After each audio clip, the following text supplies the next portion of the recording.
कभी सोचा है कि एक कानून की किताब में लिखी सिर्फ एक लाइन, जी हाँ सिर्फ एक लाइन, एक पूरे पहाड़ को नक्शे से ही मिटा दे, हमेशा के लिए। हाँ, सुनने में अजीब लगता है ना, पर आज हम भारत की सदियों पुरानी अरावली पहाड़ियों के आसपास चल रहे एक ऐसे ही बहुत ही चौंकाने वाले संघर्ष की कहानी समझने वाले हैं। और ये सवाल, ये जितना सुनने में अजीब है ना, उससे कहीं ज्यादा गंभीर है।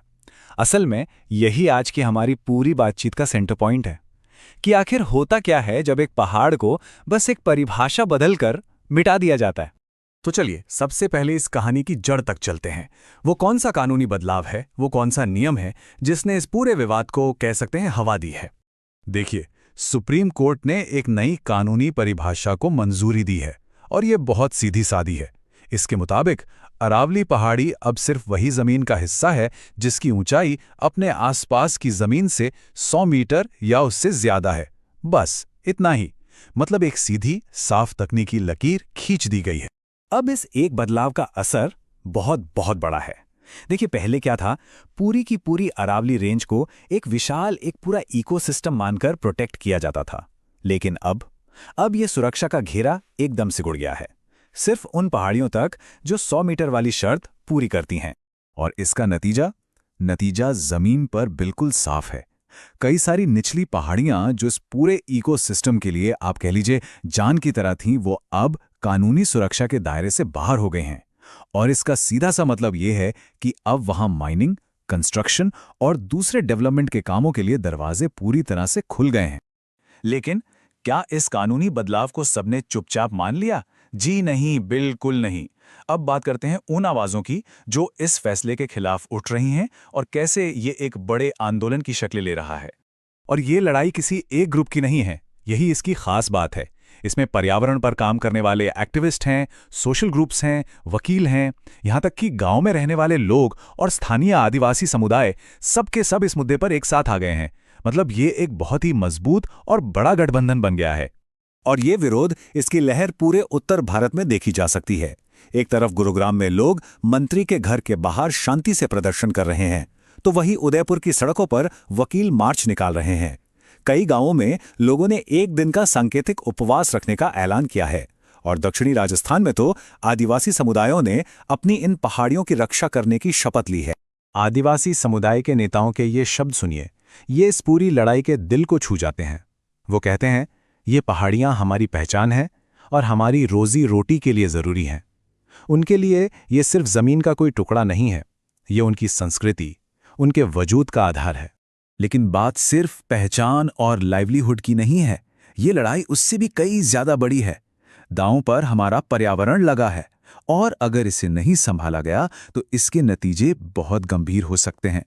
जो पर्यावरण पर काम करने वाले लोग हैं, वो 5 बड़ी चिंताएं गिना रहे हैं। पहला, माइनिंग और कंस्ट्रक्शन बेतहाशा बढ़ जाएगा। दूसरा, पूरे इकोसिस्टम का नाश होगा। तीसरा, रेगिस्तान और फैलेगा। चौथा, दिल्ली एनसीआर में धूल और एयर पोल्यूशन और बढ़ेगा। और पांचवा, जो सबसे डरावना है, जमीन के नीचे का पानी जो पहले ही कम है और भी तेजी से नीचे गिरेगा। तो अगर इसे एकदम आसान भाषा में समझें तो भविष्य कुछ ऐसा है, हवा में होगी ज्यादा धूल और जमीन के नीचे होगा कम पानी। और ये एक ऐसी हकीकत है जिसका असर हम सब पर, पूरे इलाके पर पड़ने वाला है। तो चलिए अब थोड़ा जूम आउट करते हैं और बड़ी तस्वीर देखते हैं कि आखिर ये अरावली रेंज पूरे उत्तर भारत के लिए इतनी जरूरी क्यों है, इसके इतने मायने क्यों हैं। देखिए, अरावली सिर्फ कुछ पहाड़ियों का झुंड नहीं है, ये भारत की सबसे पुरानी, सबसे एंशिएंट पर्वत श्रृंखलाओं में से एक है। ये दिल्ली, हरियाणा, राजस्थान से लेकर गुजरात तक फैली हुई है, एक लाइन की तरह। ये थार के रेगिस्तान को आगे बढ़ने से रोकती है, एक कुदरती दीवार बनकर। और यही नहीं, पूरे इलाके का मौसम, यहाँ की बायोडायवर्सिटी और हवा की क्वालिटी, सब कुछ इसी पर निर्भर करता है। ये सचमुच में लाखों लोगों की जिंदगी का सहारा।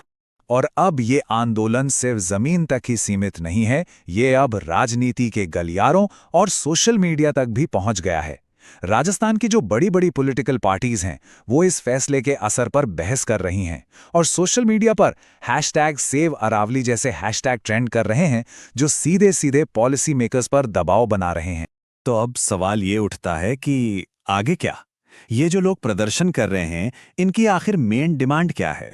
इनकी मांग बिल्कुल साफ और सीधी है। वो चाहते हैं कि इस नई परिभाषा को खत्म किया जाए और पूरी की पूरी अरावली रेंज को एक प्रोटेक्टेड इकोलॉजिकल जोन यानी कि एक संरक्षित पारिस्थितिक क्षेत्र घोषित कर दिया जाए, ताकि हर एक पहाड़ी, चाहे वो कितनी भी छोटी क्यों ना हो, हमेशा के लिए सुरक्षित हो जाए। और आखिर में ये पूरी कहानी हमें एक बहुत ही बुनियादी सवाल पर लाके खड़ा कर देती है कि हम किसी पहाड़ की असली कीमत, उसका असली मूल्य मापते कैसे हैं? क्या सिर्फ मीटर में उसकी ऊंचाई से, या फिर उस जिंदगी से जो वो देता है, उस पानी से जो वो बचाता है, और उस साफ हवा से जो वो हमें सांस लेने के लिए देता है? ये एक ऐसा सवाल है जिसका जवाब शायद हम सभी को मिलके खोजना होगा।